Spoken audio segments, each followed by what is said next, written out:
Hey everyone, in this video we're going to be going over how to sync versus alternate sync our Alpha series.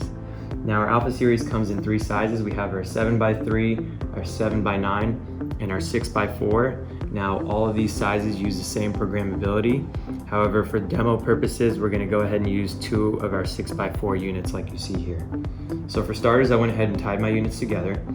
As you can see, I have my red positive cables and my black ground cables tied together. So I'm going to go ahead and get these hooked up to power and turned on. Now the first thing you'll notice is my units are not currently on the same flash pattern.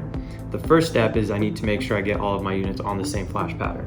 And the easiest way to do that is to take my yellow flash pattern cables and tie those together and use our steady burn shortcut, which I simply take my yellow cables and hold it to the positive for about 2 seconds.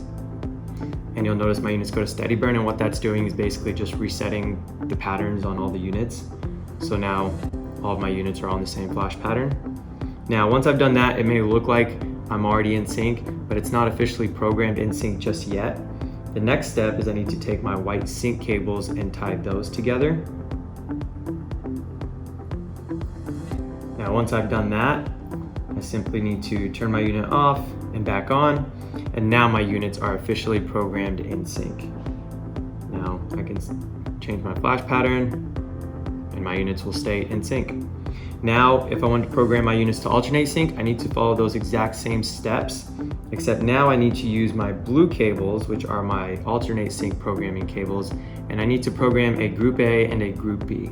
So on my red unit, I'm going to take my blue cable and I'm going to program it to group A. And the way I do that is I take my blue cable and I hold it to the positive for about 2 seconds. And then for my group B units, I'm going to take my blue cable, I'm going to hold it to the positive for about 4 seconds, and you'll notice it's going to pass over group A and go to group B. Just like that.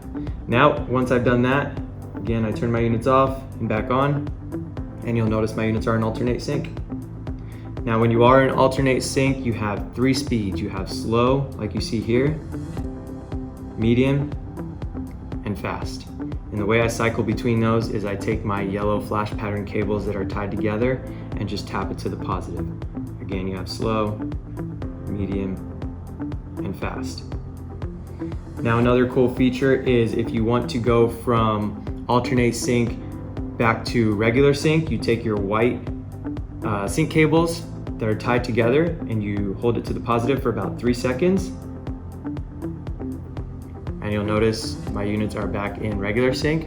Now, if you want to go from regular sync back to alternate sync, you take the same white cables and you just quickly tap it to the positive. And now you'll notice my units go back to alternate sync. And again, I have my 3 speeds. That's pretty much it, pretty straightforward. If you have any questions, feel free to give us a call and we would be happy to help.